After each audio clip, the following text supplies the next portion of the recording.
دا اوس په دې ساعت باندې د سوات بورډ کې ولاړ یم چېرته کې چې د میټرک د رزلټ باقاعده اعلان شوی دی. دې ساعت کې زما سره د آرټس ګروپ چې کوم ټاپر سټوډنټ ده امارات بیبي خبر به منشن کوم چې ټاپ 3 د یو سکول نه اخیستل شوي دي په آرټس ګروپ کې. د دې نه به د سکول د نوم هم تپوس کوم او د دې په باره کې به هم د دې نه پوښتنې کوم. ما سره راځئ. السلام علیکم. وعلیکم السلام. د ټول ناول خو تاسو ته مبارکباد در کوم. دا راته ووایه چې تاسو نوم سره یو څه پوزیشن هم اخیستی دی؟ زما نوم امارات دی. ما فرسټ پوزیشن په بورډ کې اخیستی دی. زه د بنیر اوسېدونکی ما. زه د ګورنمنټ ګرلز های سکول بګړۍ نه ما تعلیم حاصل کړی دی. دا راته ووایه چې څومره محنت یې کړی دی د فرسټ پوزیشن د اخیستو لپاره؟ څومره ټایم به یې سټډي کوله؟ شپه ورځ کې 24 غنټې نو اکثر کوشش دی چې سټوډنټان خپل ډېر ټایم د سټډي لپاره تیر کړي. څومره سټډي به هم کوله؟ مونږ ډېره سټډي کړې ده. زمونږ سره زمونږ هیډ میسټر ډېر کړاو کړی دی، ډېر کوشش یې را سره کړی دی. زمونږ پیرنټس زمونږ سره ډېر کوشش کړی دی. د هغې د وجې مونږ دا کامیابي حاصل کړې ده.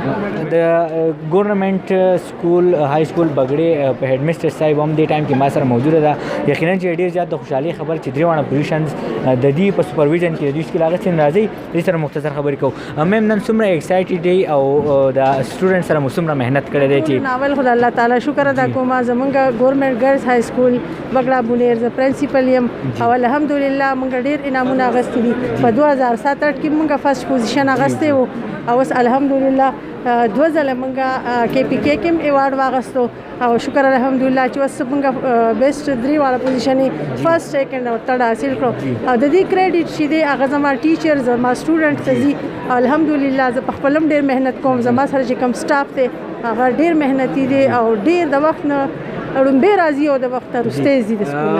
الله پاک دې وکړي چې د میډم او د هغې سکول ته نورې کامیابیانې هم میلاو شي.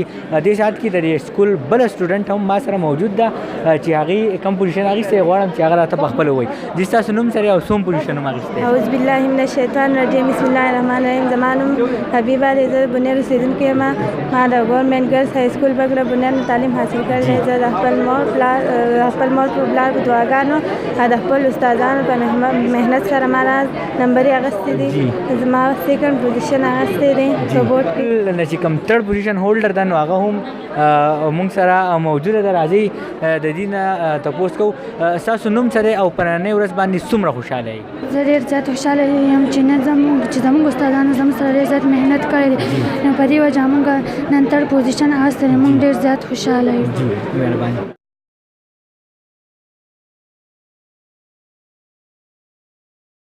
कर रही हूँ कि आज अल्लाह ताला ने मुझे ये मौका फ़राहम किया, मुझे इस मुकाम तक पहुँचाया है. इस सक्सेस को मैं अपनी पेरेंट्स को डेडिकेट करना चाहूँगी, अपनी इंस्टीट्यूशन को, अपनी तमाम टीचर्स को, और अल्लाह ताला का बहुत ज़्यादा शुक्र अदा करना चाहूँगी इस पर. अल्हम्दुलिल्लाह आज खुशी का दिन है.